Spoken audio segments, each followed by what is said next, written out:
Hello and welcome to the Book Reviews Kill recap and discussion of the Stormlight Archive by Brandon Sanderson. Today we'll be covering Book 1, The Way of Kings, from Interludes 1-1 to the end of Part 2.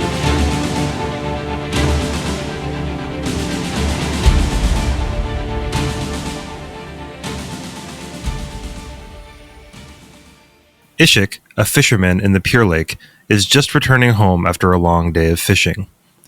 After pausing to talk to Thaspik, he meets with Maib, a local woman who has been attempting to get him to marry her for years by trying to keep him in her debt, mostly by giving him food. Ishik tries to counterbalance her efforts by bringing her fish that cure her aches in her joints.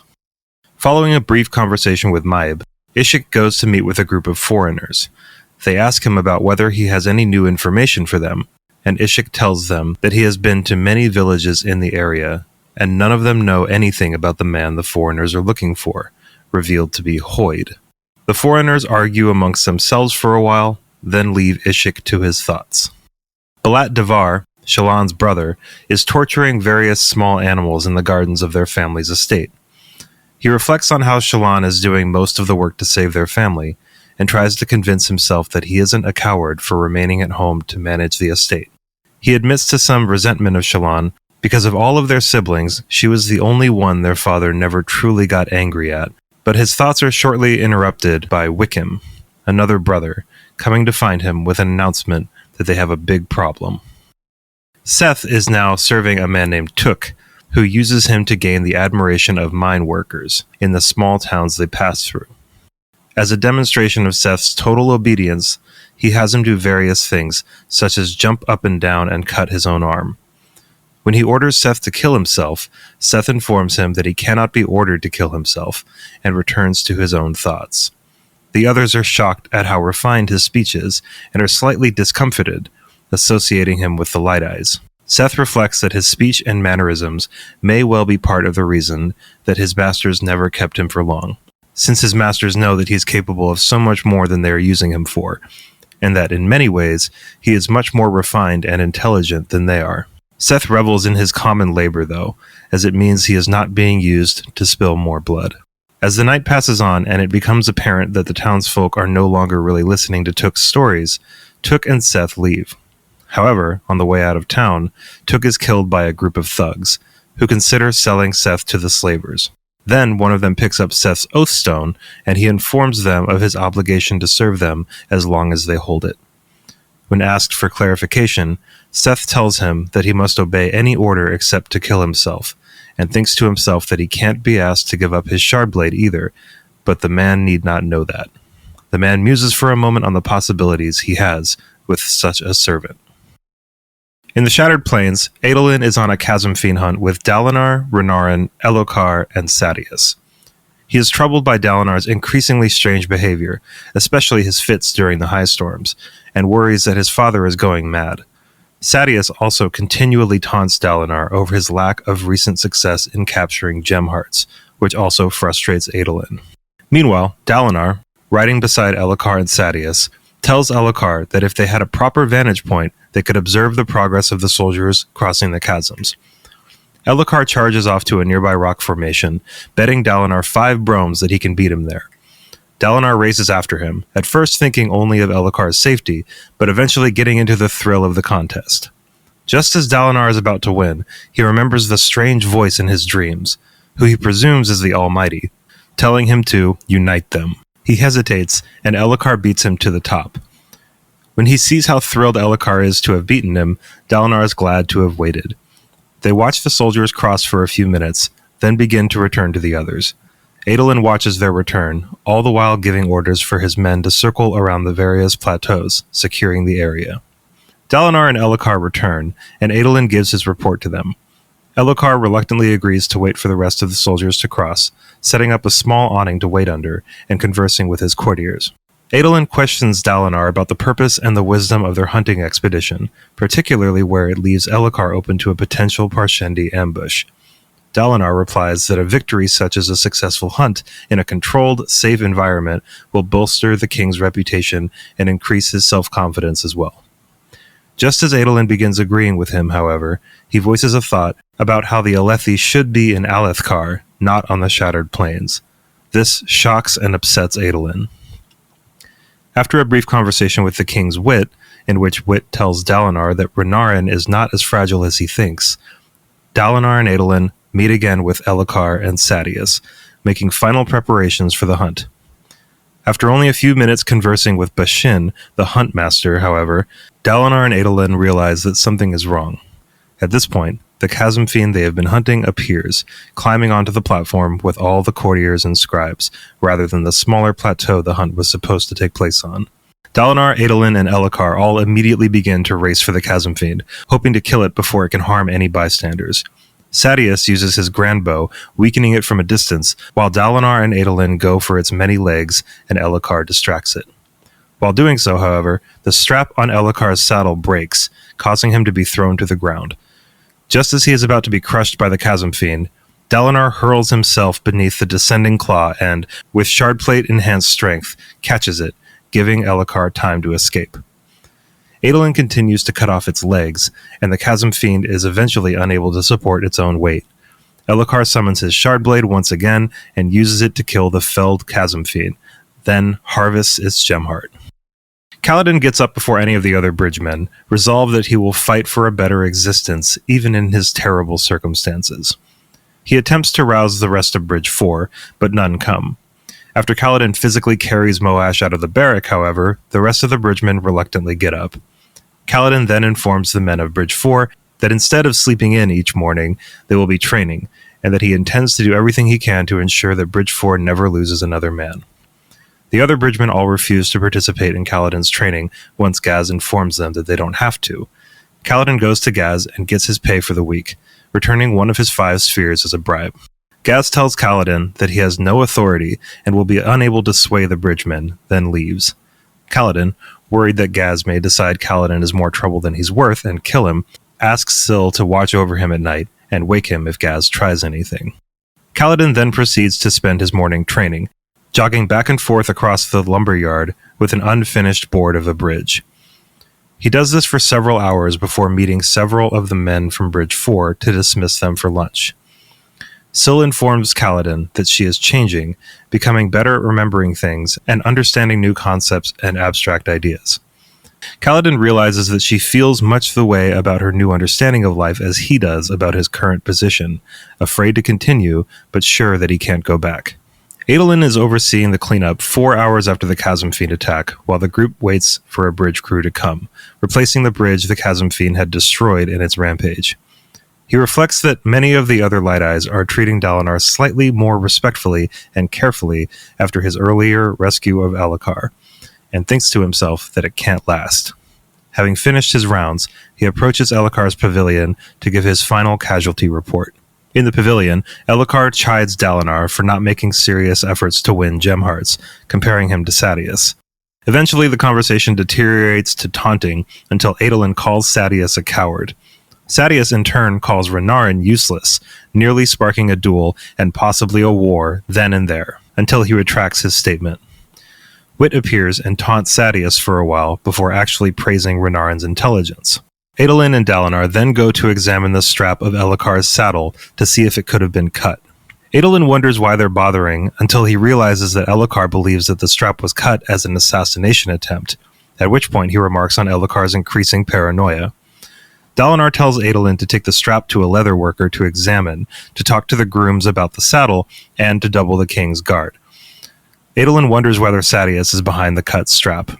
Dalinar then approaches High Prince Vama, manipulating him into making greater use of Elhokar's soulcasters, ensuring continued income for Elhokar. Sadeas approaches Dalinar to tell him of the success of their manipulation of Vama, and Adolin realizes that the two of them had planned the entire thing between them. After a brief argument, Adolin and Dalinar leave. Dalinar then tells Adolin that though he hates Sadeas, he's certain that he wouldn't hurt Elhokar. Dalinar reveals that Sadeas was the decoy the night of Gavilar's assassination, attempting to lead Szeth away so Gavilar could escape. He then tells Adolin that Sadeas has sworn to protect Elhokar at any cost, then further discusses Gavilar's assassination and his final words. Elhokar approaches, asking if they've learned anything about the saddle. He and Dalinar then begin arguing, Elhokar insisting that someone is trying to kill him, and Dalinar insisting that Elhokar is simply overreacting. Elhokar leaves, and Dalinar sends Adolin to prepare the soldiers to move. As he begins to make his way back to camp, Dalinar reflects on his failure to determine the meaning of Gavilar's last words and his desire to protect Elhokar. 7.5 years ago, Kaladin is talking to his friend Laurel about his father's plans for him to be a surgeon. Laurel encourages him to become a soldier and win a shard plate and blade for himself. Tien interrupts their conversation and gives Kaladin a rock, intended to make him feel better. Tien and Kaladin then go hunting for lurgs, a small type of slimy creature. Kaladin and Laurel go to talk to some of the other boys, questioning why they aren't working in the fields like usual. Jost, another boy, claims that his father was cheated out of a shard blade, but Kaladin insists that the area where his father fought wouldn't have had any shard bearers, and Jost's father must be remembering wrong. Jost gets angry and challenges Kaladin to fight him. Kaladin gets in a few good hits, and is surprised by how good the quarterstaff feels in his hands, but he's outmatched by Jost. Tien helps him up, and they return home. There, Kaladin is informed that Bright Lord Wistio, the city lord and Laurel's father, is dead. He left Kaladin a large number of spheres for him to go to Kharbranth, to be trained as a surgeon, then return to Hearthstone to serve the people there with his new knowledge. Back at the Shattered Plains, Kaladin visits an apothecary, hoping to get some antiseptic. He is charging considerably more than Kaladin can afford, so he only gets some bandages and sewing materials. A horn sounds, calling the bridgeman for a bridge run. Though he's exhausted, each time the bridge stops, Kaladin remains standing rather than collapsing to the ground, as most bridgemen do. When they reach the final chasm, Kaladin takes Rock's position at the front of the bridge instead of taking his privileged position as bridge leader toward the back. All 4 of the other men in the front row, the death line, are hit with arrows almost immediately, but Kaladin only takes minor injuries. As soon as the bridge is placed, he begins finding bridgemen who were wounded in the approach and treating their wounds. He then has his men carry the wounded back to camp on top of their bridge, removing them when they get to a chasm so the soldiers can cross. Gaz objects to the idea, but Kaladin gives him an extra bribe, a dun sphere that was infused just before the battle. Adolin is out walking with Janala, the woman he has been courting. He visits the leather workers who were inspecting the strap from Elhokar's saddle, and they tell him that the strap was almost certainly cut, but it's possible that there was a buckle from the saddle itself that sliced it. A horn is sounded, signaling that a chasm fiend has been spotted close enough for Dalinar's men to attempt to reach it first. Adolin is disappointed when Dalinar elects not to seek it. Dalinar, meanwhile, is working with several of his scribes in attempting to manipulate the other high princes into following Elhokar in truth. Teshev, the wife of one of his officers, questions the number of troops Dalinar has set patrolling, and Dalinar instructs her to set more patrolling anyway to combat the increased banditry in the area. Renarin comes to talk to Dalinar, and Dalinar promises him that if he captures a new suit of shardplate and a shard blade, they will go to Renarin to help compensate for his blood weakness and allow him to fight like any other man. Adolin seeks out Kadash, an Ardent, to ask his opinion on Dalinar's dreams during high storms. Janala leaves him, growing frustrated with his lack of attention. Kadash expresses the opinion that Dalinar is either going insane or the visions are just particularly vivid products of his own mind. Dalinar visits Elhokar, making his reports for the day. While there, he asks Elhokar how long he intends to continue the war, and suggests that he consider withdrawing. Elhokar is shocked that Dalinar would even consider an end to the Vengeance Pact. Dalinar eventually backs down, instead saying that they need a new approach, a way to win the war instead of simply trying to outlast the Parshendi. Dalinar suggests that Elhokar appoint him High Prince of War, and Elhokar tells him he'll consider it. Dalinar meets up with Renarin, intending to ride back to their camp. However, before they can get there, they're forced to take shelter in one of their own barracks to avoid a high storm. They barely make it inside before the storm hits. The moment the storm hits, Dalinar finds he is no longer in the barracks, but in an unfamiliar barn in the middle of a clear, cool night with only a small girl for company. The girl is terrified of something and thinks that Dalinar is her father. After a few moments of hushed conversation, a strange creature bursts through one of the walls of the barn and attacks. Dalinar is able to avoid the creature long enough to grab the girl and escape to a nearby house, where a woman who thinks he is her husband is waiting for him. Once in the house, Dalinar has the woman bar the door. Shortly thereafter, however, 2 more of the strange creatures force their way in, and Dalinar is forced to fight them off using an iron poker from the hearth. When he kills them, he notices that rather than bleeding, their wounds seem to release smoke of some sort. Dalinar takes the woman, Tafa, and the girl, Seelie, to try to escape the creatures by moving along the course of a river. He deflects all of the woman's questions about why he doesn't remember them or their surroundings at all by saying that he hit his head in the fight. Before they can arrive at the river, however, the group is attacked by more of the strange creatures.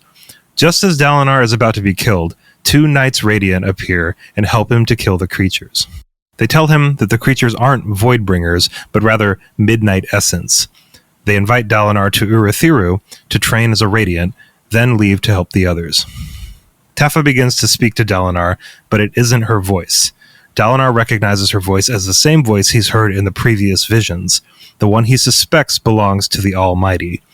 The voice tells him to unite them, and offers cryptic advice, telling Dalinar that it can't be of much help.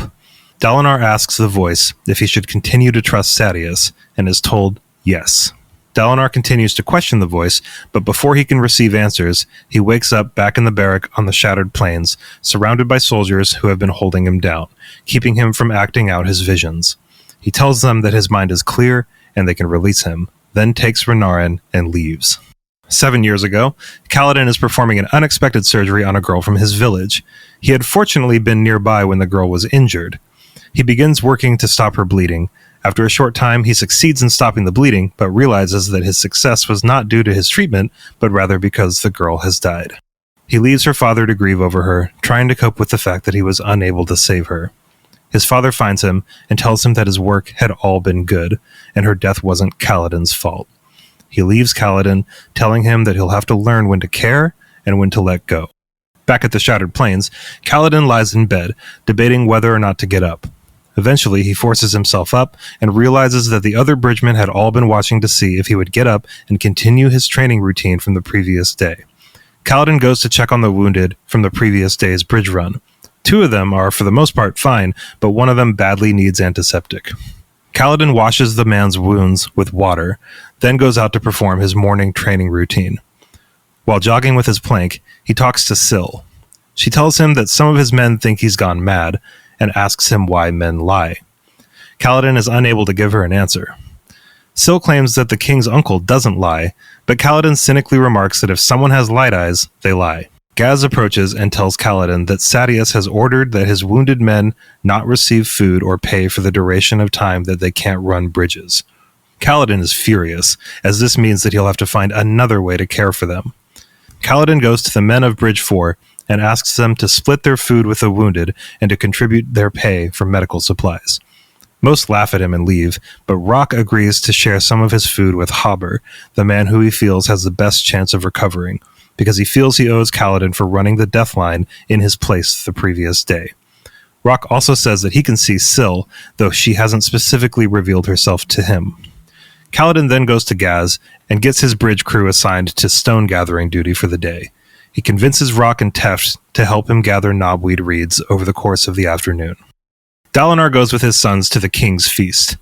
Adolin reports that, according to the leather workers he consulted, the strap was cut, though it could have been an accident. They discuss the king's paranoia, and Dalinar refuses to talk about his episode in the highstorm, saying that perhaps it was good for the men in the barracks to witness it, as the rumors about his condition were perhaps worse than the truth. Dalinar chafes at the sloppy fashionableness of the other nobles and the fact that their drunkenness is in violation of the Alethi war codes.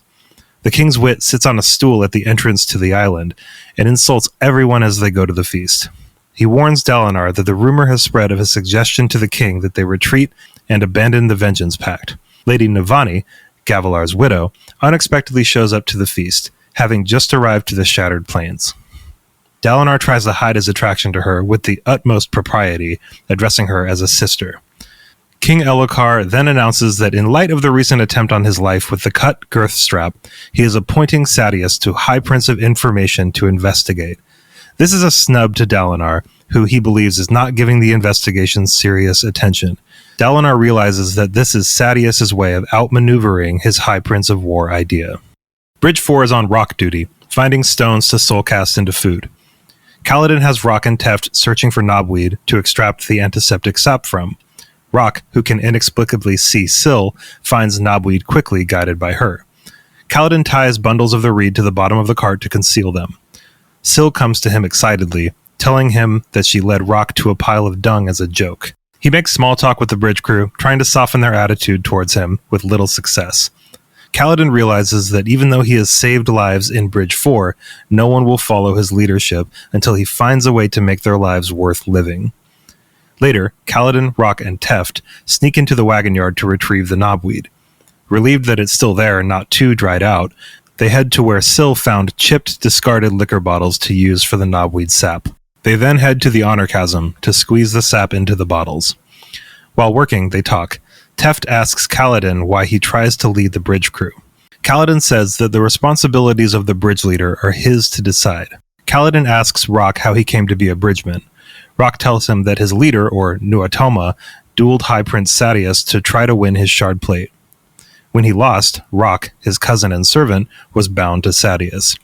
He was a cook until he snuck chul dung into Sadeas' food, which caused his fall to bridgeman status. Teft asks Kaladin for his story explaining why he's a bridgeman, and Kaladin says that he killed a man, though it wasn't murder, and he was thanked by someone important. He cryptically says that he is a bridgeman because the Light Eyes did not take it well when he turned down a gift. Dalinar stands in the king's gallery of maps, waiting for High Prince Royan to come and meet him. Dalinar's ultimate goal is to follow his visions by uniting the High Princes, and he thinks he can start by working with another prince on a joint plateau assault. Since Royan has won the fewest gem hearts of all the princes, Dalinar tries to convince him that working together would be more effective. Royan is suspicious of this because he's afraid Dalinar will take any gem hearts and shards for himself. Dalinar compromises, saying that they will split gem hearts and that the first set of plate can go to Royan. Royan rebuffs this offer, instead insinuating that Dalinar is growing weak and deluded by his lapses from sanity during high storms. Royan says he'll think about a joint assault and leaves. A few minutes later, as Dalinar is thinking about how to discover what Gavilar's last words really meant, Adolin meets Dalinar. He asks him how the meeting went, and when Dalinar tells him it went poorly, Adolin tells him that Sadeas is asking for permission to enter their war camp to investigate the threat to the king. Adolin is worried that he may create false evidence framing Dalinar, but Dalinar tells Adolin to allow him to because his vision said to trust Sadeas. At this, Adolin becomes irate, telling Dalinar that to stake the future of their house on hallucinations is folly. Adolin shouts at Dalinar that his visions are just figments of his imagination. Dalinar tells Adolin to leave. 7 years ago, Cal overhears some villagers speaking poorly of his father's work, accusing him of stealing the spheres and suspicious of how Lirin can write. Cal meets with his mother, Hesina, who tells him not to hate the villagers for repeating what they have heard. They respect Lirin, but are intimidated by his status as second non.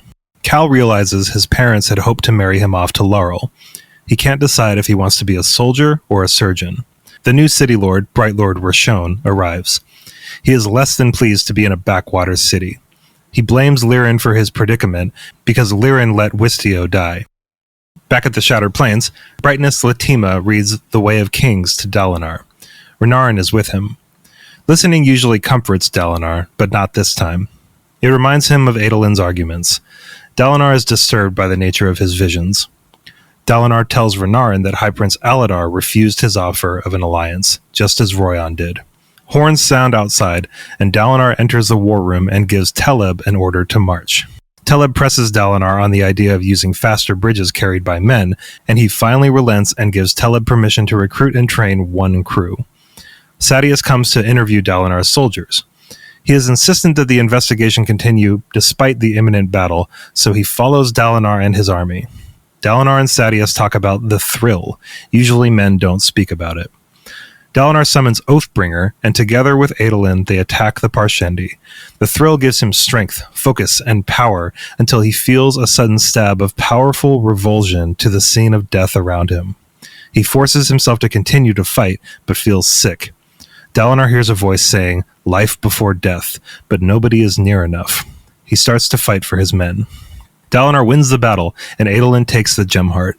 Dalinar is looking eastward, toward the origin, when he notices a group of Parshendi on a nearby plateau. Among them is a large Parshendi wearing shard plate. Dalinar wonders why the Shardbearer hadn't participated in the battle. The group flees toward their base at the center of the plains. Kaladin visits the apothecary again to sell his knobweed sap. The apothecary pretends that wild knobweed isn't as effective and tries to swindle Kaladin. With the help of Syl, he sees through the ruse and gets a better price. He considers escaping, but he can't bring himself to leave the bridgemen. Gaz has changed Bridge 4's work duty to chasm duty because the other bridges resent them for getting away with breaking the rules by bringing back wounded. Down in the chasms, they have to look for corpses to get their equipment and whatever else can be found.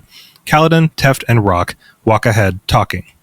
They find Dunny listening, trying to make him participate, and it works. As the tension eases, they discover that Dunny can sing. The other crew members still remain aloof. Eventually, they find a lot of corpses and begin their morbid work. Kaladin picks up a spear and gets overwhelmed by his memories.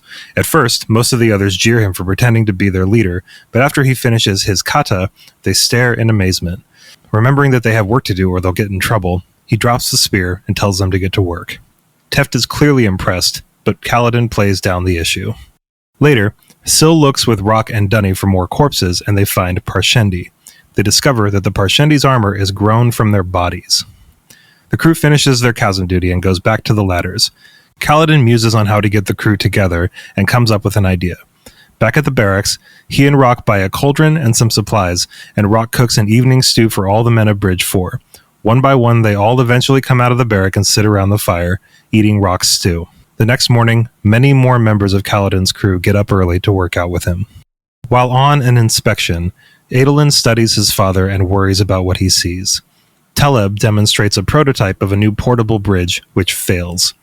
Adolin encourages him to continue working on the design. As they move off to start inspections, Dalinar wonders why there are no shards for ordinary people and asks Adolin if he feels the thrill. On their way to the 5th Battalion, Adolin praises his father's decision to allow the soldiers to bring their families to the Shattered Plains. Dalinar muses about the political and economic impact of the continual harvesting of gemstones and de facto colonization of the Shattered Plains. He tells Adolin that soon he will have to consider this. After inspecting the 5th Battalion, Havram leads them to 10 soldiers that were questioned by Sadeas.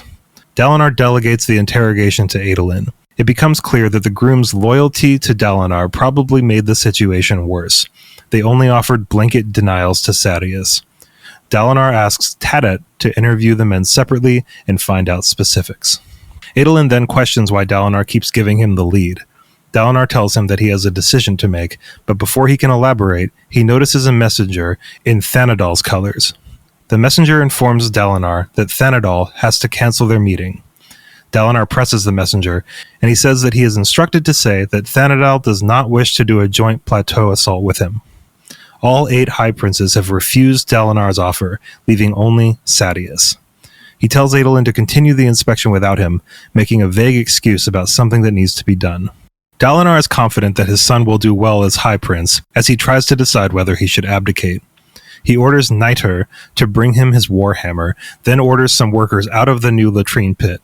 He uses the hammer to work on the latrine himself so he can think through his decision. He worries about how he's losing the thirst for battle and how the book, the codes, and the visions have changed him and how others are regarding him and by extension, his sons. As he gets to the end of his work, he feels that he is close to a decision. He's interrupted by Navani. She reminds him that he had an appointment with her. He continues to work and she eventually gets him to apologize. She tells him that Yasna's span read is flashing. He quits work on the latrine and they go to take the call. As they walk to the viewing room, she hints at starting a relationship, but Dalinar refuses, holding to the tradition that a widowed sister-in-law is a sister in truth. Dalinar is surprised to find Adolin, along with his clerks and their attendants, also already in his sitting chamber. Adolin introduces his new love interest and clerk, Danlan Morakatha. He and Yasna have a short exchange about their family, then Yasna asks him to repeat his first encounter with the Parshendi 7 years ago. She also wants to know when he first saw Shardblades in their possession. He replies that he only saw them after Gavilar's death. She then has her new ward, Shallan, draw what is referred to in a book as a Voidbringer, although she doesn't believe it to be one. Dalinar and Adolin identify it as a chasm fiend. Dalinar urges Yasna to come back to the Shattered Plains as soon as possible. The conversation ends, and he finds himself alone with Navani. he reveals that he's going to abdicate. Navani believes this to be a big mistake.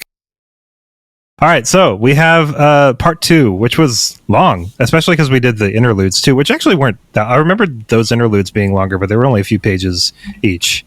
I really personally loved the big Clear Lake thing. Is that what it's called?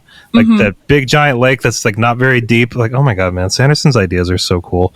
Just like this lake of all these apparently extremely chill people that are. They kind of give me like Hobbit vibes. Yeah, like water. They're like water hobbits, wobbits.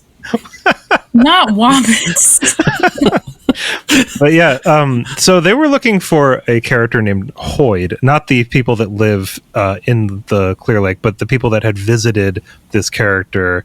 And we can't go into detail about who Hoyd is because it'll spoil things for people, but I forgot that that's who that group of people was looking for. And when I saw the name, I was just like, I know what all of this is. And I was very excited about it. Well, I think I know who he is. And I have a t-shirt with him on it that I got from a box. That's cool. So that's pretty cool. I was like, hey, I've got that guy on a t-shirt. Do you know who Hoyd is, Zoranne? Of course. Okay, cool. He's your favorite character's favorite character. Oh, as everybody can hear listening right now, it's just me and Zoranne and Jaysen today. People will just be kind of trickling in and out. I'll be here every time. But yeah, like we're going to have sometimes just the 3 of us or 2 of us, or there'll be like 6 of us. So it'll be a surprise every week for who's in here. But for today, we have Zoranne, we have Jaysen. I was very excited to see Hoyd because I love Hoyd. I've met him a few times. And he's just... he's the kind of character that you just never know what to expect from him. He always has me on my toes. You never know what he's going to say next. He's always got an insult lined up. No, you're spoiling it. I'm not spoiling anything.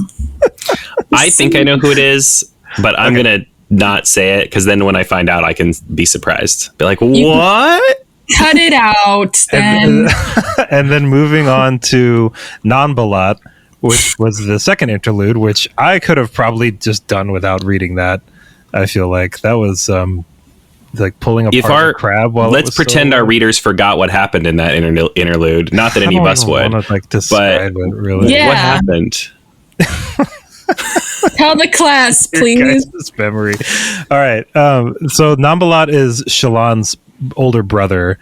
Right. The guy that was like pulling apart that crab while it was still alive. I think his name is stupid. Yeah, I don't like it. I think Non is like it's like a title. I think his name is just Balat. I think Non is a type of bread, actually, but it's great bread.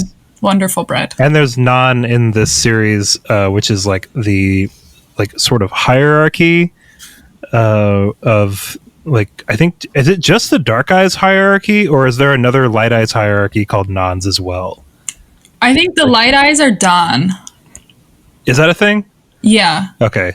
I think you're... I think we should just talk about our favorite interlude, which is totally Szeth. I will say, I did highlight one line from the interlude we don't like, Non-Balat. I liked the line where he said, the arms, we wave them about to make us seem alive. That's what they're good for. Oh, yeah, because he's like holding the crab and he's like, you'd think this thing was dead, but because I tore all of its arms off, but it's actually alive.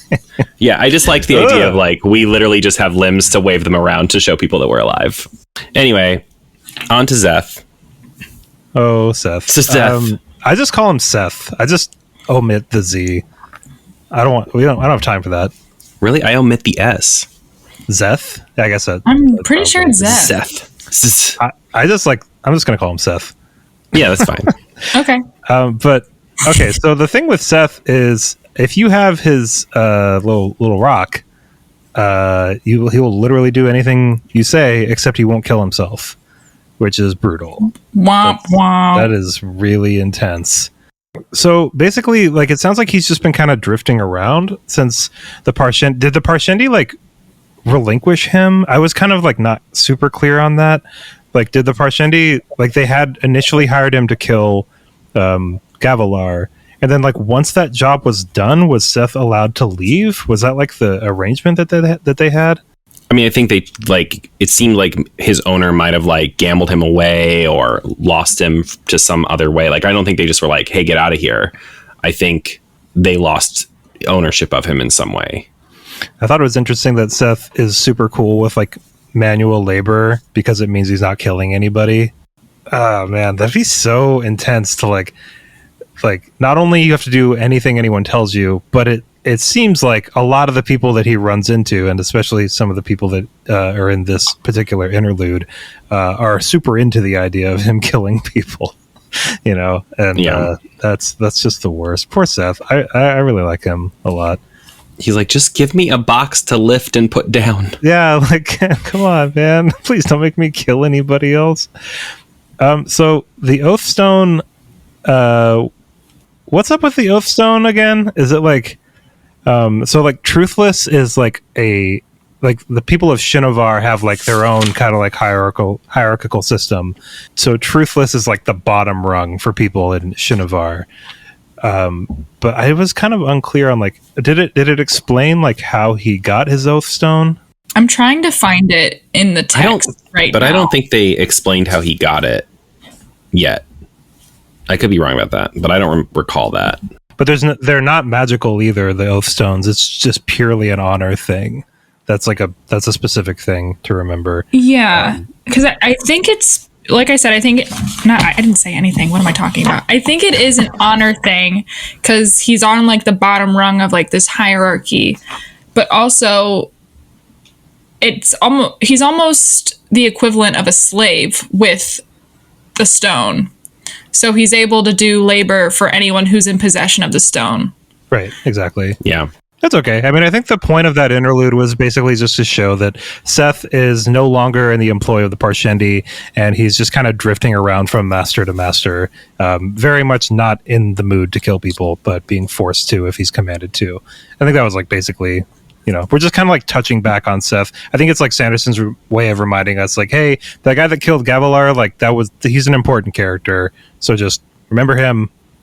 Remember that Shallan has stuff going on, Shallan's family. We're going to touch back on them. And then also the Clear Lake stuff. I just thought it was fun. We needed to check in on the Wobbits. It's a Where Are They Now episode 5 years later. Right. That's a really good way of putting it, actually. Yes. Yeah. I dig it. Okay, so then we move into the Dalinar, Adolin, Kaladin section of the book, which is so good, but it was a little more boring than I remembered it being. Am I off base there? I because the first Dalinar chapters are so exciting because this chasm fiend pops up and kills 50 people, which I remember vividly. I was at a bar reading, and I was reading that part, and then Adolin's oh, we lost 50 people, and I was Jesus, 50 people died right with that chasm fiend, so it was a really big deal. But that scene or that moment of Dalinar where Elhokar is kind of on the ground, and then the chasm fiend is like plunging a claw at him, and then Dalinar runs in and stops it and holds up the claw. That's gonna be etched into my brain as an image forever. I want to get that tattooed on me. It's just so what a way to introduce Dalinar. He'll just go in and catch a giant 50-foot monster's claw to protect Elhokar. So cool. Yeah, I mean, I didn't find the chapters boring. I was pretty engaged the whole way through this section, but I do find Dalinar as a character kind of boring. Just because he's such a classic, I'm always going to do the right thing kind of character. And I don't know, those type of characters to me are never super exciting. I think what's happening to him is exciting. I think what he's going through and this fact that he's having these visions in the storms, I think that's very interesting. But without that, he's not a very interesting character. The only thing that's interesting about him is this malady that he seems to have. Everything else about him is just I'm a good guy in the midst of a bunch of bad guys. And it's very what's the name of that character in the first book or season of Game of Thrones that Ned ends Stark. up Ned? It's very Ned Stark, which is just like, okay, great. You're definitely like the all around good guy. Woo, you know? I think I hear you. I mean, like, I think that the cool thing about Dalinar in my mind is that, like, he is a lot like Ned, but he's not like Stannis, you know? He's not so rigid that he won't bend or anything. Because, like, one thing that I think is really cool about Dalinar is that Adolin is extremely frustrated with the way that Dalinar is looking to the other High Princes in the Shattered Plains. Adolin's really frustrated because his own calling is to duel, but because Dalinar is just, like, so intense about all of these rules that he's that Gavilar had really been into, that now Dalinar is really into. Like, Adolin can't do duels anymore, and it's like his calling, you know. And so Adolin, like, his frustration towards his dad is not met on, like, deaf ears, you know. Like, Dalinar is listening to his son, which I thought was, like, a nice nuance that Sanderson kind of, like, because I do agree with you, Jaysen, like, to a certain extent it is kind of, like, not very exciting, because you know that Dalinar is just kind of, like, always going to do the right thing. But it is interesting that Dalinar is not even totally sure what the right thing is. He's trusting Sadeas because Sadeas, you know, his visions told, like, Dalinar's visions told him that Sadeas would, you know, like, protect Elhokar no matter what, and, like, that's, like, Dalinar's whole thing is, like, protecting Elhokar. But, like, Adolin's just like, dude, Sadeas is extremely sketchy. Like, you have to see that, right? And Dalinar's like, yeah, I know what you're saying. Like, I know what you mean. And so, like, that kind of conflict of, like Dalinar's kind of going through, like, this almost, like, what he thinks might be and what Adolin is sure is a nervous breakdown, right? Like, Adolin, especially that one scene where Adolin talks to the that Vorin, what are they called? The priests of the Vorin village. Ardent. He talks to that Ardent, and he's like, hey, do you think my dad's going crazy? And the Ardent is just like, well, I mean, I can't say exactly those words. I don't want to use the word crazy. Like, crazy is such a big word. but absolutely, your dad's going crazy, you know? And so, I mean, there are a couple parts where Dalinar's like, shut up. Like, I know what I'm doing. Like, Adolin, stop bringing this up, kind of. But I do think that there's a lot of nuance there where Dalinar is also, like, I think he would be a lot more boring if he was, like, 100% certain that what he was doing and how he was feeling and what he was going through was, like, exactly what he thought it is, you know. But I think there is some more conflict and nuance thrown in there because, like, he's kind of worried about it too, you know, and he doesn't really know exactly what's going on. But I do feel you because, yeah, I mean, Ned Stark is a little bit boring. Like, but yeah, I mean, I agree. I also think, you know, I feel the same way. Like, it's like why I don't really care to watch Star Wars movies or read Star Wars books about Jedi, because at the end of the day, characters who always do the right thing are just kind of boring, right? Like, they're because, and I think part of that is because if you know what they're going to do, which is always going to be the right thing, it kind of loses some of that tension, which I think is the fact that he has this thing that's happening to him gives him that tension, because you don't know what it, like, that is the thing that makes him interesting. It's like the same thing with Jedi. Like, Jedi are some of the most boring characters ever conceived of in anything. What makes them interesting is when they're like, you know what, tell me more about the dark side. You know what I mean? Like, the only time we ever really find Jedi interesting is when they're being tempted by the dark side. And so I kind of feel like this is sort of a similar thing with Dalinar. Like, Dalinar himself is a pretty uninteresting character, but the fact that he's, like, being transported into these visions of long ago every time a storm runs through, it's like, oh, that's kind of interesting, actually, you know. I don't think, for me personally, I like reading Dalinar's POVs, but I do enjoy reading Adolin's perspective more, especially when you're learning about Dalinar through Adolin's eyes, because, like, obviously they're father and son, and I like learning about, like, their dynamic and how Adolin, I like how authentic it feels when when Adolin's, like, talking about his frustrations with his father, because it's very much like, my dad is a boomer and he won't change his ways. You can't teach an old dog new tricks. And as, like, a child of a boomer, it's a little frustrating, and I get that. But I also think it's kind of, this isn't mirroring, but I think it's like when you talk about, like, Kaladin's chapters, what makes Kaladin is, like, an interesting character is, like, how you see how people view him from their perspective and like Syl's perspective. So I do find Dalinar interesting when you're viewing him through Adolin's eyes, if that makes sense, because then you're learning about a lot about him through that way. But I see what you mean about Dalinar, but I don't know. I do really like him.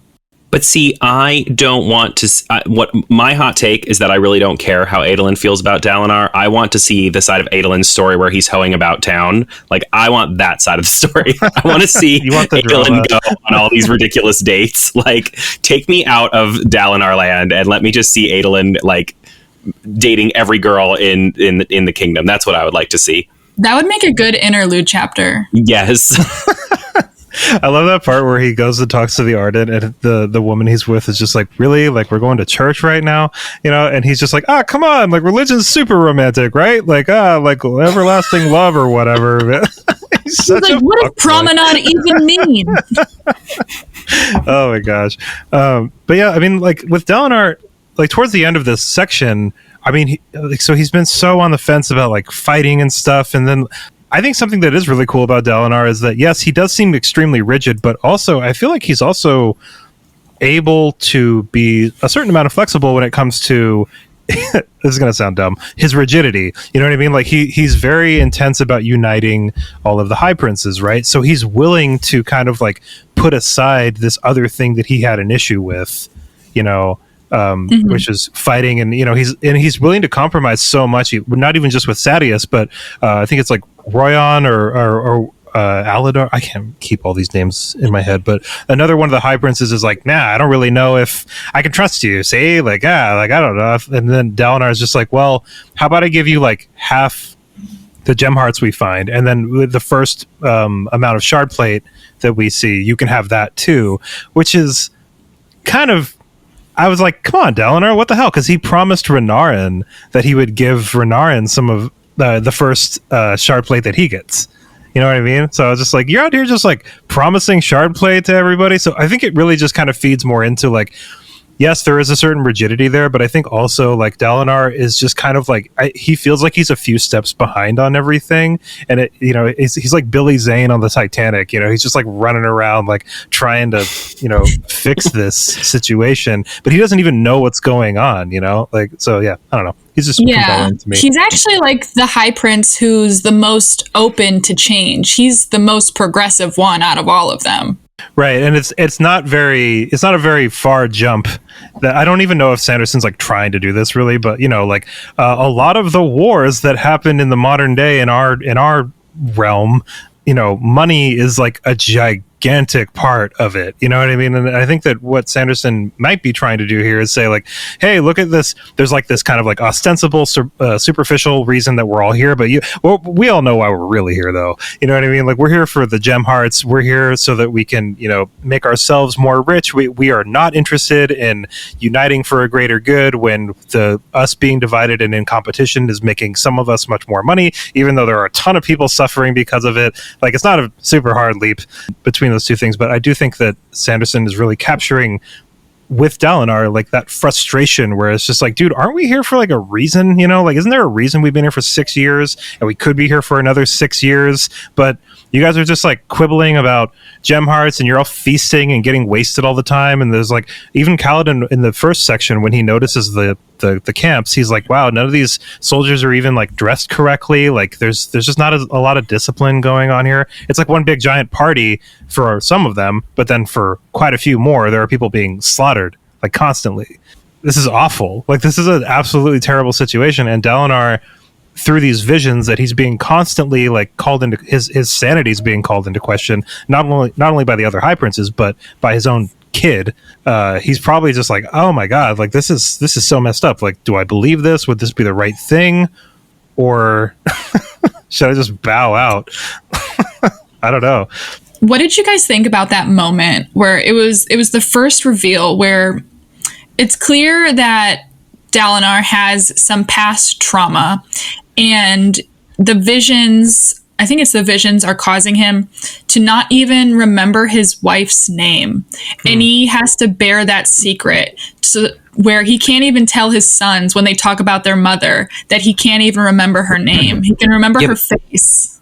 Is that because of the visions, though? Because the visions, no. Yeah, they just breeze over that. They're like, oh, and by the way, I can't remember my wife.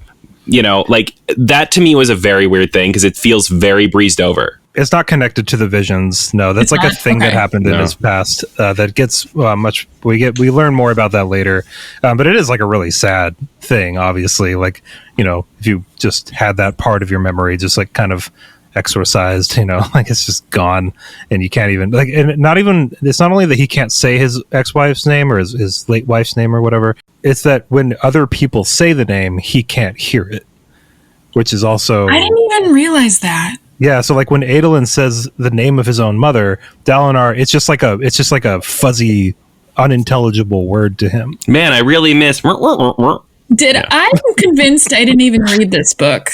You read it. No, I wasn't with you. Like I said, I'm so jealous of your ability to recall details like that. I mean, this is the fourth time I've read this, so like, I know, but I also finished my chapters 2 minutes ago before we started recording. There's like 300 pages. There's a lot of stuff here. There's a lot of things to go over. I think you're just giving me a lot of credit. Well, you deserve it, Zoranne. You're working hard. Oh, so are you, Jaysen. I do try really hard. Do you think, you know, you mentioned that Dalinar is out there like promising shard plate to a bunch of people. Do you think that's where Adolin gets it, and it's the reason that he is promising his shard blade to a bunch of women? I don't even think you don't need to answer that question.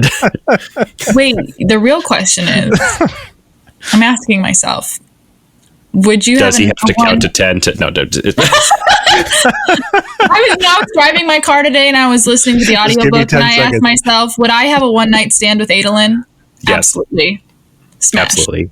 Yes. Yeah, I mean, like he's got like that fuckboy energy, but not like he's not trying to like hurt your feelings or anything. He's got a lot of options, a lot of stuff going on. I think he'd take me out to a nice dinner first. I think and you know he has to be hot because like all the ladies in town want him. Like no, Adolin has to be hot. Adolin's so hot.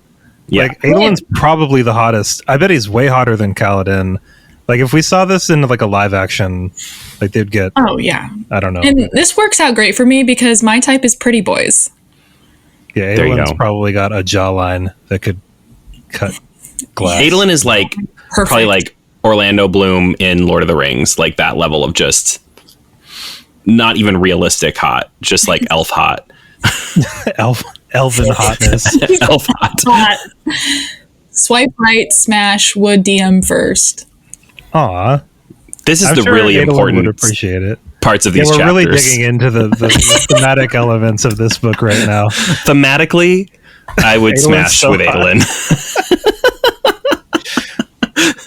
If you're listening to this, would you smash with Adolin? Let us know in the comments. Let us know down below if you would swipe right on Adolin. What would the dating app in Alethkar be called? Talinder or something like Hidden Gar. Shard Swipe? Shard Swipe, yeah, that's way better. This podcast has been brought to you by Shard Swipe. Oh, I love Shard Swipe. That's so good. For $17 a week, they might show your profile to people. Oh man, did you know that Tinder has a $500 option now? Tinder? Yeah, or it's a Hinge or whatever. What is it? And if you $500? Yeah. It's like $500 a month or something. Oh my god! Like yeah, but if you upgrade your Shard Swipe member to Shard Swipe to Shard Gold, you can set your location to anywhere in Roshar and connect with singles. Just go hit up those Wobbits. I'm downloading now. Tell me everything. Set it to Wobbits only. Oh my god, you could change your location to Wobbit Town and meet Wobbits. All right, what else do we need to go over? Okay, so let's zero in here a little bit. All right. Okay. So we can bounce back over to Dalinar and Adolin because there's still quite a bit to talk about there. But actually, no, I was going to move to Kaladin, but I want to ask you guys about this. So in the very beginning chapter, Elhokar is the prince. Or actually, no, excuse me. He was the prince until Gavilar died. Now he's the king of Alethkar. The interesting thing about Elhokar is that, so all of these high princes have land. They have assets. They have imports and exports and like lots of money floating around and stuff. And they all have like their own kingdoms basically. But Elhokar is like kind of elevated above all of that.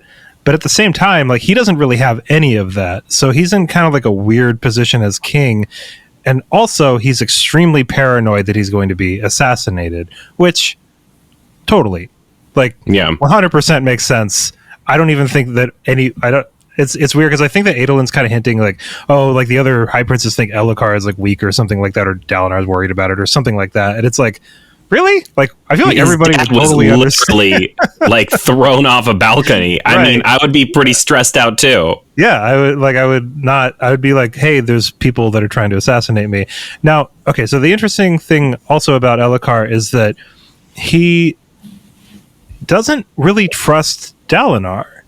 When Dalinar says like, hey, we investigated this strap that looks like it might have been cut. That's why you were thrown from your horse.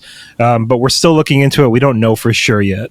Dalinar goes to Elhokar and says, hey, you should name me High Prince of War. So that, because in Dalinar's mind, he's like, if I get this title, it'll make it a lot easier for me to unite everybody, which is what the visions have been telling me to do.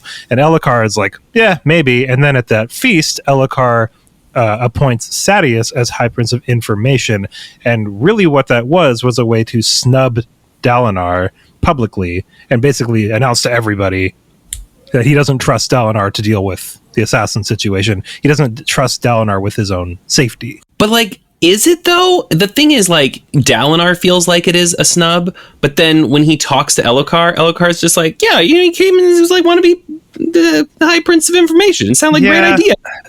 I mean, I don't know if Elhokar knows what's going on. Maybe not. Yeah, is easily influenced, and he's not good at being king. Even his own mom says he's stupid. Oh, man, I love her so much. She's like, is my boy doing a good job? And don't lie to me. Because I don't think he is. Because I think he sucks. Yeah, I mean, I could see it being a snub, but I don't, even if it is a snub, I don't think I don't think it has the weight of the snub that it is. Like, Dalinar is like, wow, the whole kingdom is gonna see me as possibly a suspect now. And Elhokar, in his mind, is just like, see, this is what you get for not taking me seriously. Meh. Yeah, we need somebody in here that really, because all Sadeas had to do was go in there and be like, I take it really seriously. And I think that can be looped back to the conversation that Sadeas and Dalinar had, where they both agreed that they weren't as good of friends as they used to be, but they simultaneously agree that their one job is to protect Elhokar. And Sadeas says something to Dalinar. It's like, do you think the way you protect him is the best way? Because I let Elhokar kind of vibe and do his thing and go around and play games. That's not exactly how the conversation went, but he's like, Dalinar, he's like, you're basically a helicopter. If he falls, you're right there under him to catch him, and you don't let him essentially flap his wings and do his thing. You don't let the boy fail. And so it's almost like they have two parenting styles almost, where Dalinar is like a little bit of a helicopter mom or a helicopter parent. Shouldn't gender that. And and Sadeas is like, okay, fall on your face, boy. It's mentioned that I think it's when Dalinar and Adolin are talking, and I can't remember which one of them said this, but basically the point was brought up that the High Princes are actually pretty happy with Elhokar because Elhokar kind of lets them do this war the way that they want to, that's making them all this money. That's another reason why, like, Sadeas obviously is super stoked on making a bunch of money. He's got tons of gem hearts, and he is just throwing people, willy-nilly at these arrows, to get as many as possible. I don't think that the High Princes really take the Vengeance Pact that seriously. Maybe they did at first. It's very much like, I know I just mentioned this, but it's very much like any kind of war of attrition, like, or proxy war type situation on planet Earth, where it's just like, okay, so we're here for these kinds of reasons, but obviously there's a lot more going on here. But Elhokar is kind of like, I don't want to call him like a useful idiot, because I don't think he's an idiot at all. I think he's being taken advantage of, because I don't think that Elhokar wants to rule. This is just my thought process, but I don't think Elhokar wants to rule like Gavilar, because the way that Gavilar ruled ended with his assassination. He's very malleable, and so his ears are open, and he's willing to listen to anyone who might have what sounds like a good idea. If I was Elhokar and I got thrown from my saddle and somebody was like, yeah, that strap kind of looks like it was cut, I would definitely be like, okay, well, obviously somebody's trying to kill me. From Elhokar's perspective, like, Dalinar doesn't really seem to take it seriously. Dalinar doesn't want Elhokar to get crushed by a giant crab monster, obviously, but Elhokar definitely seems very cool with like going out and I think that's another thing that Sadeas or Adolin said, right? It's like, we need to have Elhokar, like, he needs to be seen out here on these runs, you know, like like the other high princes need to see that he's out here fighting too, you know, and Dalinar's just like, absolutely not, like we can't let this guy die. But do you think it's kind of like do you feel like it might be like a boy who cries wolf situation? Like Elhokar at this point has been going like, someone's trying to kill me for so long that then when this strap is cut and he's like, oh, see, someone's trying to kill me, they're just like, oh my God, got enough already. You know what I mean? Like the one time it actually... Sorry. Oh, I was just gonna say, like, the one time it actually is possibly something bad is happening, at that point they're already like, there's no wolf. Meanwhile, there is, you know, something bad happening. But I guess if he's your king, you should be always worried that someone's trying to kill him. Yeah, I was gonna say, like, yeah, like, I mean, if the president was like, oh, I think someone's trying to kill me, they wouldn't be like, dude, come on, you keep saying this like over and over again. They'd be like, okay, yeah, let's treat this as the threat that you think it is, leader of the entire country, you know? Yeah. So, I don't know. I think that, like, Elhokar, I think is right to feel, maybe not necessarily, he's not like insulted by Dalinar, but I do understand why Elhokar is kind of like, dude, I don't think you're taking this like I think you're taking my safety seriously, but I don't think you're taking like my rule very seriously. Like, I don't think that you're taking, like, you still see me as like a child. You see me as your late brother's son, not your king that you need to listen to. It's almost like ironic that Dalinar, who's so all about order and so all about, you know, things being followed to the letter, is kind of he's got kind of a blind spot for somebody who very far outranks him. Yeah, I mean, it's his nephew, so, you know, right, it's like this weird, muddy, like, oh, he's my nephew, so kind of, and so, you know, very, very close, similar to my son, but actually he's like ruling this whole land, but, you know, but also he's my stupid little nephew, you know?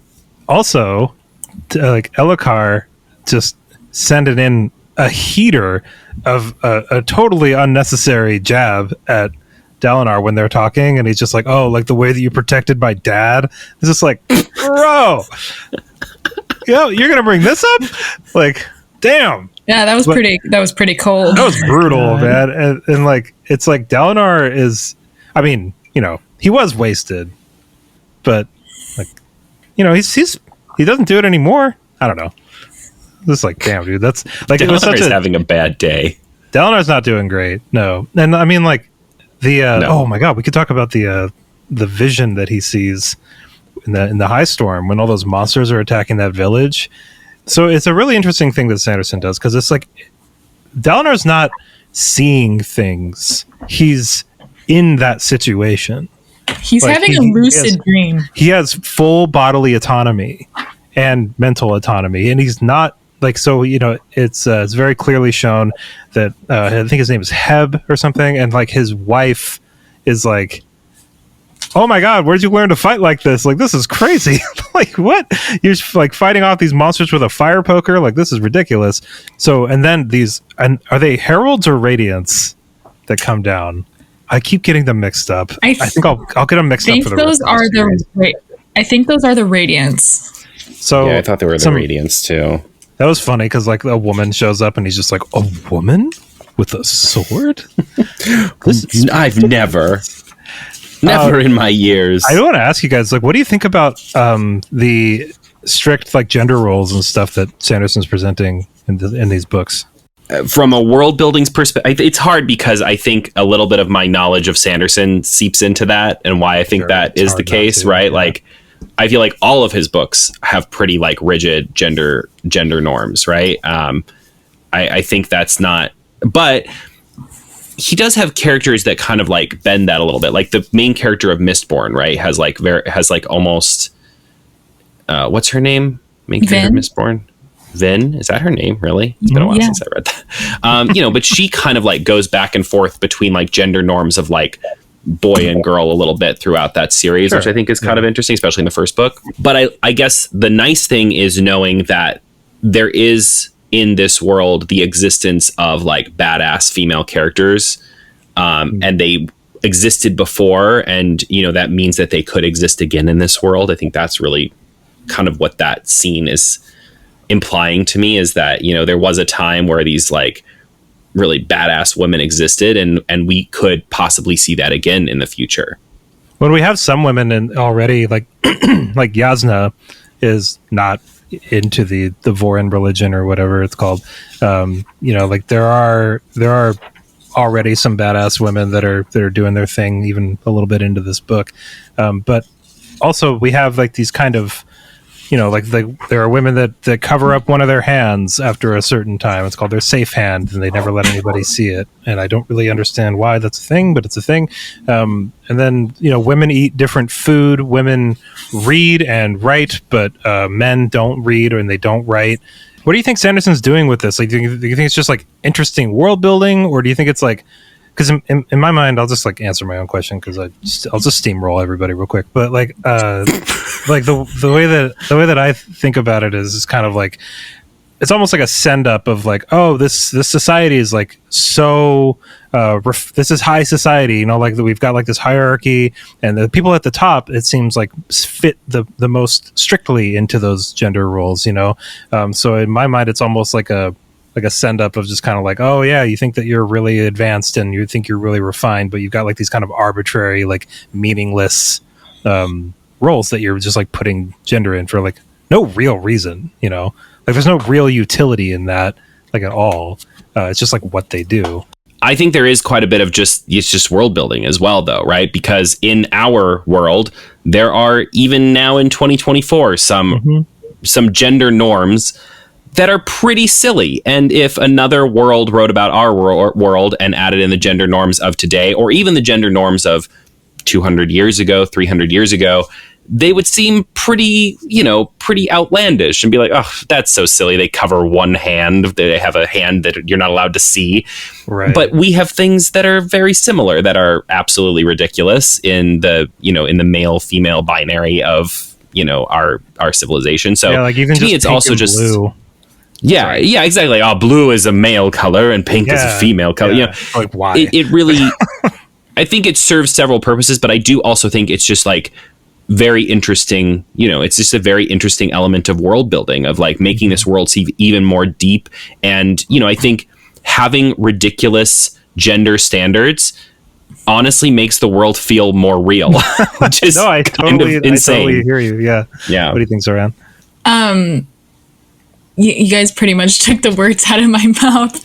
I think a lot of it is, it's kind of like it reflects back on our own world, but at the same time, like Jaysen said, it's to add world building. One of the things I thought was more interesting the second time around from reading this was I remembered that there's male and female like designated foods. Yeah. Where it's, what was it? The men's food was described as, was it more savory and bland? I think the men's food is bland and the women's food is more spicy. It's more. It could be the other way around. Yeah, the women's food is more sweet and has like richer flavors. Was that what it was? Okay, I can't. Something like that. I'm like, that is like so ridiculous. Give me the lady food. Where's the women's food? Yeah, no, I thought that. I was like, that is so ridiculous, because it's like you don't really think of I mean, at least for us, you don't think of food as like being gendered. Where it's just like, oh, really. Yeah. Which I don't know. I just think that's like an interest. I think that's there for world building. Yeah, but drinks definitely are. Yeah. And even things like cigars are typically thought of as like more masculine, like. Which is like, I can go.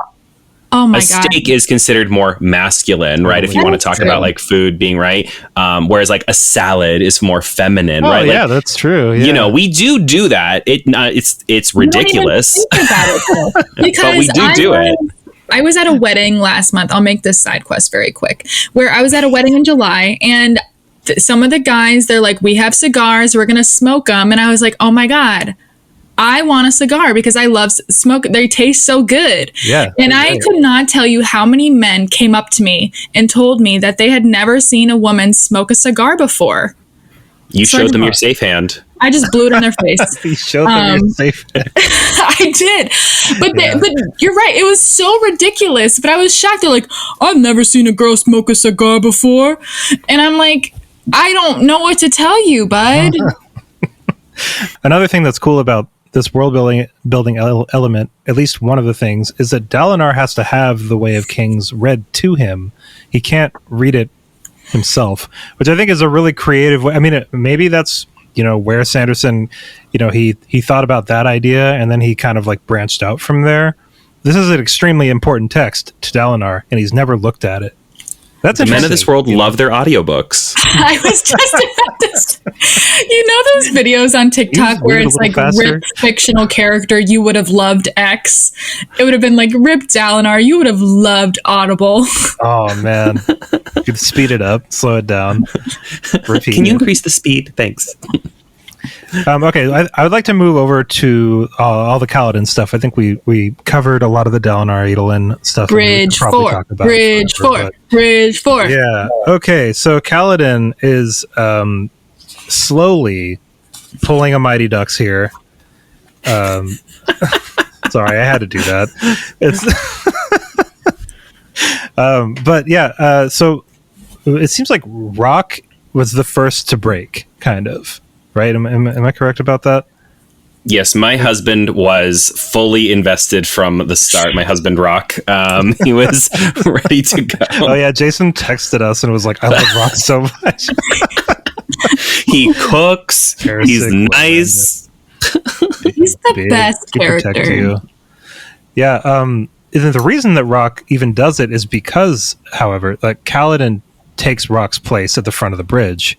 When they're doing a bridge run, and Rock is just like, you're insane. Like, obviously you had too much air down here, and yeah, airsick lowlander. Airsick lowlanders.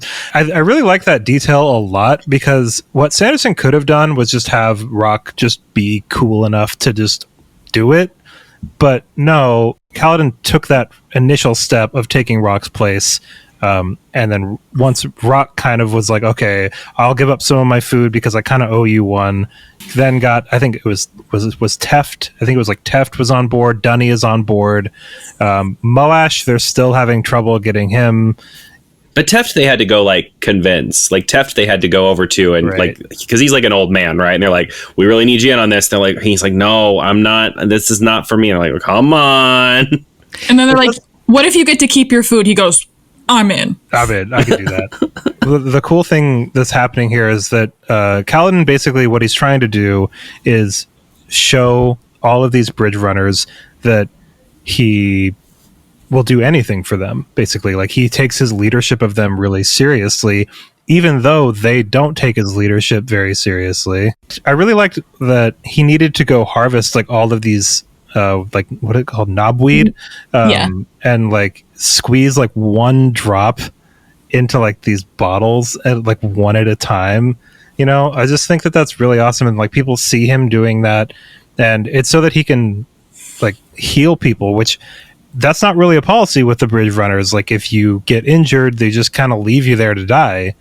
Like, how much worse could you make this for these people? Like, you're not even gonna try. Like, there's just no resources can be spared. And doesn't Sadeas even have like a thing where it's like the people like the guy at the apothecary is like not even really supposed to be selling them stuff that can? It's like, dude, you guys are going out of your way to make these people suffer. Like, this is so horrible. Ugh. Yeah, they're supposed to save stuff for the military. Like, they're not supposed to sell anything to the bridge runners, because they're supposed to save everything to sell to the military. But like, it's not up for debate that the bridge runners are really important, right? I mean, Sadeas would, if I could talk to Sadeas right now and I'd be like, okay, are the bridge crews important? Like, is it essential that you use them? He'd be like, yes, it's essential that I use them. And it's like, okay, well, eventually they're gonna all die. You know what I mean? Like, wouldn't it be in like some sort of best interest to like at least outfit some of them with some things so that you're not losing as many? Like, you don't have an unlimited supply of bridge runners. Yeah, I mean, he does mention, though, he does say when they're talking with Dalinar that, I think he was talking with Dalinar, but they do say like, oh, we tried to give them shields and then the Parshendi started shooting at my men. So I keep the shields off of them, because then it's like it distracts them so that they don't shoot at his men, you know. And the thing is, like, of all of them, Sadeas probably has the most money, right? So he's like, oh, I don't care, I can buy more people, like, that's fine. Dude, how would you even be able to sleep at night? Like, it's just like so gnarly. Like, it really, it's like, how did the billionaires are able to sleep at night? Seriously, that's you're totally right. But like, I think that, you know, Adolin sees Sadeas and he's just like, I this guy, no, like, absolutely not. Anything he wants, like, don't give it to him. He's awful. But he's not even really considering the bridge crews. Like, no. Adolin Sadeas is the Elon Musk of Alfcar. He's like making new inventions. Oh my goodness, Sadeas's bridges are the best bridges. They're so good. They drive themselves. And then meanwhile, he's no just fuel. Oh my God, Sadeas would drive a Cybertruck. For sure. Absolutely. He'd have a fleet over that bridge that was carried by his people. Put the bridge there. I have to drive my Cybertruck across. Yeah. Oh, man. Oh, my gosh. You guys are making all kinds of connections here. I love it. This is like lightning in a bottle. We're mind melding. Some would say Stormlight in a bottle. Hey. All right, what were we talking about here? We were talking about Kaladin. Start a sentence, and I just Kaladin is he's really starting to rally the troops. He's building camaraderie. He is his first speech, I don't even remember what he said when he was like, come on guys, you gotta want to live. It reminded me of that speech that Denzel Washington gives in, like, Remember the Titans. Go on. It's been years since I watched Remember the Titans. Recite it verbatim for us, please, right now. Left side, strong side. I don't know. That's all I got. No, but it was just he's getting the men to trust him.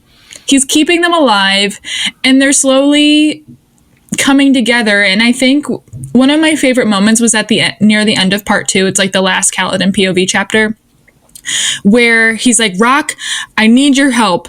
And they go to that little place, it's like that common area, and Rock cooks a stew, and there's live music. And the guys, like, slowly start to show up. He's like, you got to want to live. We got to make, like, some part of this, being in a bridge no matter what is terrible, but you got to make some part of this worth it.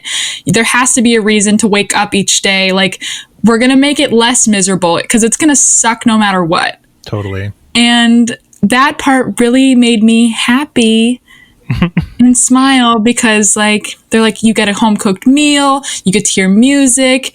It's not all bad. Well, and Kaladin has he notices something on the bridge run, and it's like kind of a throwaway line, but I thought it was really, really impactful. It was that these men it's like a notice that he has where, like, these men, even though they're terrified and even though this is like the worst possible position they could be in, they still don't want to die. And it's like a very profound thought for, like, at least me, the reader, and maybe Kaladin too. But it's just like, I think that's like a hint to Kaladin that, like, we can break these walls down. Like, they're not, like, gleefully running into these arrows. Like, there is still part of these men who want to survive and want to live and want to maybe see if they can get out the other side. They just don't have a lot of hope for it. And so Kaladin's trying to, like, be that kind of, like, conduit for hope, in a very Remember the Titans, Mighty Ducks kind of. I mean, it really is like this ragtag team that, like, and then, like, this coach comes in and, like, come on, I guess it's Mighty Ducks. But no, I really love.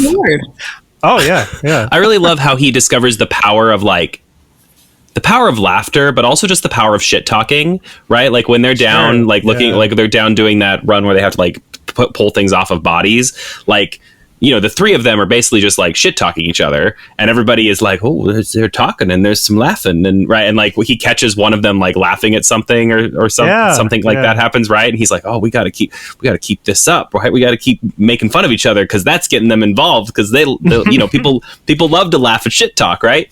Yeah. And that's kind of how he, like, starts to rally the other ones that aren't, the main three. I just think that's so fun. He like notices them all listening, like, what are they talking about? Well, because how were the bridge runners spending their time before this? They were all isolated. They all had blankets wrapped around their heads. Blankets around their heads. Seriously though, I mean, like that's one way that you can make people feel even lower than they already are, is to isolate them, to make them feel like they don't have anybody to talk to or any camaraderie. And I mean, that's like a huge part of building a team, whether it's a sports team or a business team or like whatever it is. Like, you have to give these people a sense that they're not doing all of this on their own. They're not suffering through this by themselves. And for Kaladin to realize that, like, I mean, whatever method it takes, I mean, like ribbing each other like lightheartedly will definitely work with a big group of dudes that are kind of depressed, You said it in such a nicer way than I. ribbing each other in a lighthearted way. I was going to say, but then there's also that moment when they have chasm duty where Kaladin picks up the spear and he goes through his old katas from when he was a soldier, and he just kind of has like that little montage moment by himself when he's whipping the spear around, and everybody's standing in the back and they're just like, Rock is like, you could be Light Eyes. And Kaladin's like, no, I couldn't. But they were just really mesmerized with him. And it was like another moment where you realize Kaladin gains another level of trust with those three members of Bridge 4, where they're just like, okay, I'm started, like, I kind of get what this guy's doing, but now he's like, oh, he can fight. And maybe in the next part, we'll get a little make a man out of you Disney montage. But he also has those spren that none of them recognize coming off of him when he's doing that. Oh, yeah, except for Rock. But Teft saw her too. Those spren. I don't know what they are. I think they're sexy spren. I think when you're waving your thing around, you get your little sexy spren coming off of you. Totally. That's what I thought they were. Teft saw her too. And Teft Syl. Yeah, Rock and Syl. Syl is becoming more omnipotent. Is that the right word? Omnipotent? She's getting self-aware. Yeah. She's getting more complex. She's having more complex thoughts. Also, Rock at one point tells Kaladin, hey, like, none of those arrows hit you. And Kaladin was just like, well, yeah, I mean, like, that's just, just what happened. Like, none of them hit me because they just didn't. And Rock was just like, nah, dude, I think I might throw in with you because something's up with you. Like, none of the arrows hit you? Like, really? Like, on all of these bridge runs, you were in the front, everybody died except for you? Like, I don't believe that. So keep an eye on that, everybody. It reminds me a lot of, because I'm watching One Piece at the moment, and there's a lot of moments where something like Luffy, the main character, something will happen to him that's like very lucky. And there have been a couple times now where people are like, wow, that's crazy that you survived that. He'll be like, oh, I'm just lucky. And they're like, it seems a little bit more than luck. I have thoughts about that moment, but I think they're too spoilery to talk about in this part of the podcast. Yeah. Zoran's really trying to spoil. No, I'm not. I mean, I feel like a lot of the people that are listening to this have probably read these books before, or at least this first one, but a lot of people haven't. So yeah, we'll try our very best not to spoil things. So there's a part when they're all down in the chasms, like, picking armor and stuff off of dead bodies, which is just, thank you, Sanderson, for that image. Appreciate you. But they see the Parshendi and they find out that their armor is growing out of their skin, which is really, they have carapace. Yeah, and the Parshendi and the Parshmen are like the same race, I guess you could call them. But like Parshmen are much different than the Parshendi warriors. So like, not trying to spoil anything, but just like, keep that in mind. There's a lot of stuff to keep in mind, everybody. But just like, file that in under P for Parshendi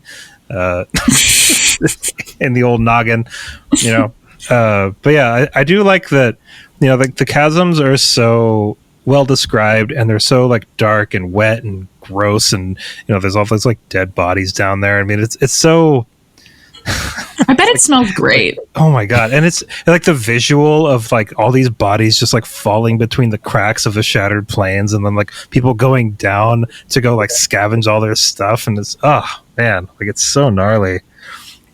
But there was also a moment when they found a Parshendi body, and Kaladin saw on the carapace, I think there was glyphs inscribed on the back. And Kaladin said something like, "Oh my gosh, those look like glyphs." And they're like, "You can read glyphs, boy." Oh yeah. Yep. Well, he's a little feminine in that way. Kaladin doesn't listen to audiobooks. He reads them books. Oh yeah, there's some backstory chapters too. A couple of them. I think there's 2 of them. They're really short. One of them, I thought it was really cute because Cal was like, "Yeah, I think I want to be a soldier. But like my dad has got this thing. Like I don't know." And then Laurel, the girl that they're trying to like, the parents are like trying to hook them up. Laurel is just like trying to hint. She's like, "Well, if you become a soldier and you get some shard plate, it would turn you into a Light Eyes, which would make this whole process a lot easier." And Kaladin's just like, "I don't know what the hell you're talking about." Like, Laurel's just like, "What the fuck? You're so dumb. Like, how come you can't figure this out?" I just thought that was really cute that Kaladin was just like, "Oh man, like I'm looking at this, my friend, a lot differently. Like I look at her hair and her eyes and stuff, and I feel things." And Laurel's just like 10 steps ahead of him. You know, I just thought that was really cute. I think there are 3 background chapters, right? Because there's that one. There's the one where the girl that he's trying to save dies, and then there's the one where they meet the new High Prince. Oh yeah, totally. Right? Yeah. And then we get to meet Tien too, which is Kaladin's younger brother, who is. I feel like good things are going to happen to him. Everything's pointing to a good future for him. A long, healthy, happy life. He's like, yeah. He's like, "Kaladin, look, I found a rock." I know, they made him like as cute as they possibly could. Like, I found this rock, Kaladin. It's not just a boulder. It's a rock. And then it's laid on so thick because Laurel's just like, "Oh my gosh, like you're so grumpy," but then Tien talks to you and you're just like this whole different person. And Kaladin's just like, "Yeah, I don't know, he just brings out the best in me. I just love him so much." It's like, Jesus. Okay, we get it, Szeth. I said, like, please. Like, give us a break. Seriously. But yeah, I thought that was really cool because it really shows a lot of them. You know, like later in that chapter, we get to see Cal interacting with these other kids that are about his age that all have to work in farms and stuff. And they really, I don't think that they don't like Cal. I think that they just don't know how to act around him. And it's like, you know, when you're kids, like, you know, there's active dislike, and then there's like this other kind of more muddy emotion, which is like, you're not part of our pack, you're not part of our clique, like you live a different life than we do, we have a hard time understanding you. But I think that was like really well showcased in that chapter, where it's like even the kid that fought Kaladin wasn't like really trying to hurt him, you know, like because Kaladin at one point tries to get back up and he's just like, "Hey, like don't get back up, because if you do, I'm gonna actually really hurt you, and I don't really want to do that." You know, I just thought it was like interesting that like that nuance was thrown in, where it's like these kids didn't hate him specifically, but they had a hard time understanding like this other kid who's like not a Light Eyes, but like does semi like Light Eyes stuff. He's in a higher non than us, like hierarchically he's in a different spot. His dad has this weird job. I would argue that they are jealous of him because in a lot of ways, Kaladin does get the easy way out. Like he doesn't have to do, quote, hard labor. He does. Yeah, because he's not working out in the fields. He gets to spend his days inside. He gets to see his parents all the time. He is second non. Some ways he is privileged. He has both of his parents. They're not super poor compared to the other Dark Eyes in their village. Yeah. So he's just, I would say they're jealous of him. Yeah, for sure. There's also that part in what's the new like city leader's name? Starts with like an R or something. I don't know. That guy. It's like Roshane or something, or like Roshane. I don't know. I don't remember his name. Ronald. It was Ronald. Yeah. Not Ronald. Very fantasy. Hi, Lord Ronald. What's the main character's name in Sword of Truth? It's like Zach or something. It kind of reminds me how the original name for Dalinar was supposed to be Jared. Was it really? Yeah. Oh. Roshone. Roshone? Oh, that was really close. Yeah. Roshone. Nice. But we'll call him Ronald. Sure, we'll call him Ronald. So Ronald shows up in this village, and he, as soon as he like steps into it, he's just like, "Oh, I hate this. Like, this is ridiculous. Like, am I being punished for this or something? Like, this is ridiculous." So he's not stoked to be there, and he also blames Lirin for him even being there, because he basically says that Lirin is responsible for, I think Wistio was the other guy's name, for the other city lord like dying. He basically like says that was your fault for letting him die, and that now I'm here. And it doesn't do Lirin any favors. I do remember this Roshar character like really not vibing with him. I mean, yeah, you kind of get that from the start. Like, he shows up, he looks out, and he's like, ugh, poor people. Gets back in his car. Like, he's like not here for it. I want to spoil stuff, but I can't. No, there's like so much going on with all these Kaladin backstory chapters. Like, it's right so now, like they're interesting, but like they get a lot more like okay, never mind. I'm glad they're short, because every time one has happened, I've been like, ugh, I'm not in the mood for this right now. Yeah, get me back to the main story. It's definitely a lot more interesting for sure. But I get that it's important.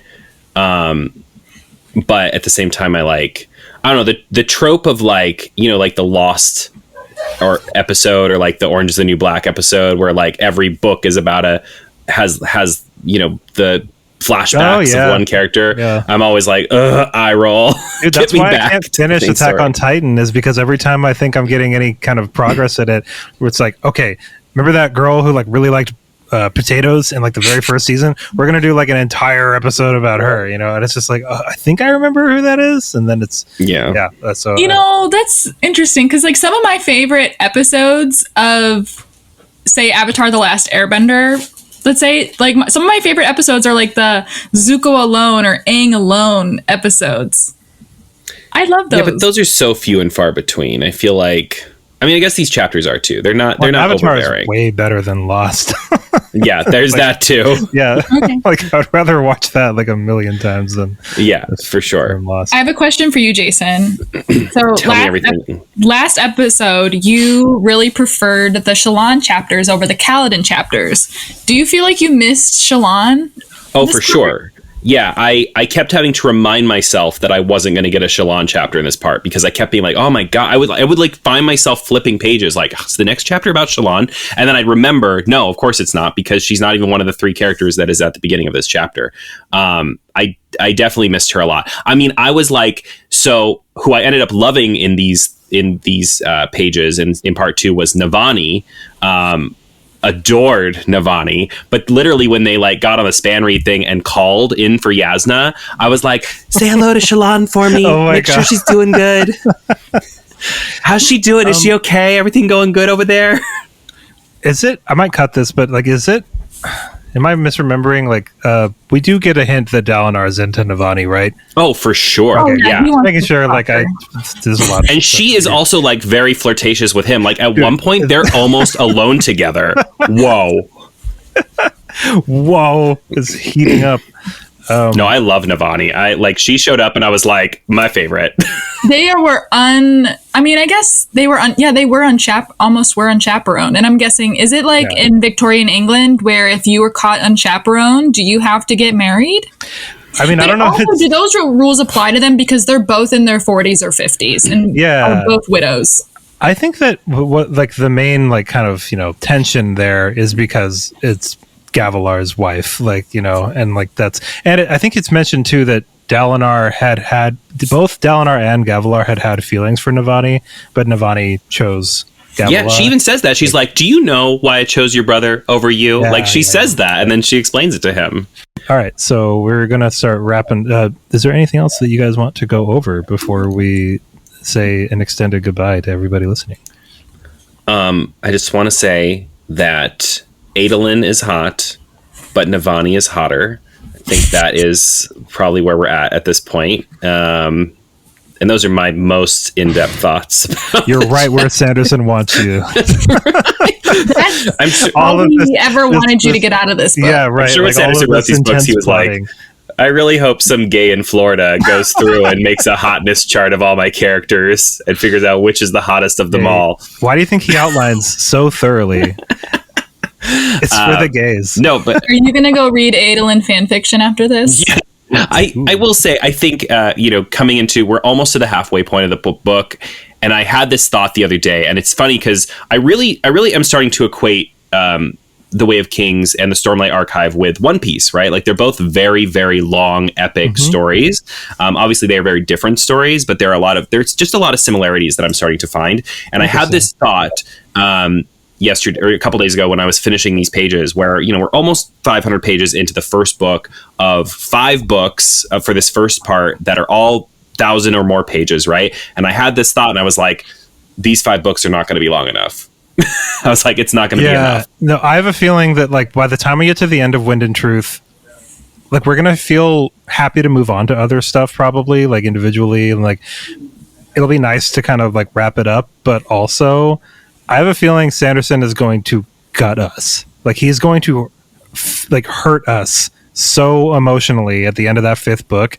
Like, because it's, for anybody listening that doesn't know, the way that the Stormlight Archive is being structured out, at least as far as I'm aware, please correct me if I'm wrong about this, but the first 5 books are like the first Mistborn era, and then we're going to do like a jump, we're like, so the reason that Wind and Truth is so anticipated is because this is going to close out all of what we're reading right now, and then it's going to jump to another 5 books. We're going to be reading these in our 50s.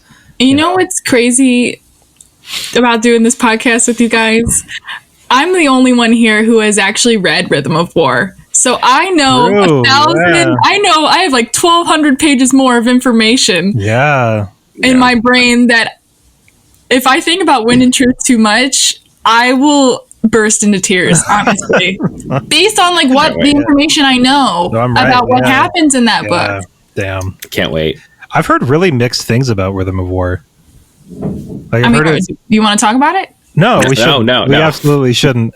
I do remember thinking when I was reading Oathbringer, and this shouldn't spoil much, but like when I was reading Oathbringer, I did think like, okay, we're reading a lot different of a book now than I don't know. That might be even too much of a spoiler, but I think that Rhythm of War, I was kind of turned off by reading it because it meant that I was going to have to read the whole series again and wait a couple years for the 5th one and then read the whole series again. So I decided like consciously just like not read it and just wait for the 5th one. Yeah, this is like the perfect time to do it. This is like exactly this is exactly where we should be right now. I think I did the math. I mean, we're recording at a pretty decent clip here, but I think that we're probably not going to get to Wind and Truth until like January. And it releases at the beginning of December. So yeah, everybody that's listening right now, thank you so much for hanging out with us for the 2nd episode. We have many, many more episodes to make, and some of them will have maybe just me and Zoranne, or maybe just me and Jaysen, or maybe just me and Laura, or whatever, or it'll be all of us. Is there anybody that's reading that wants to read this with us that hasn't read these books? Because it'd be really fun to pick their brain and see, like, because we're really familiar with so much of this. Talking to somebody who's literally never... Speak for yourself. I think you guys are doing perfectly fine. But I remember a lot, but you guys remember just as much as I do. But yeah. I'm just happy to be here. That'll do it. I'm just happy to be here, too. This series is, like, single-handedly getting me through a breakup because it's so interesting, and it's so well-written, and it's just so engaging. And I've read it all before, not all of it. But I've read it before. Yeah. I just love being in this world. I think that like the immersion factor is it's dialed up all the way. Like, it's so crustacean and it's so wet and it's everything's so detailed. I can say wet, Jaysen. No, but did you use crustacean as an adjective? It was It was a weird wet. Wet was a weird word to describe the immersion.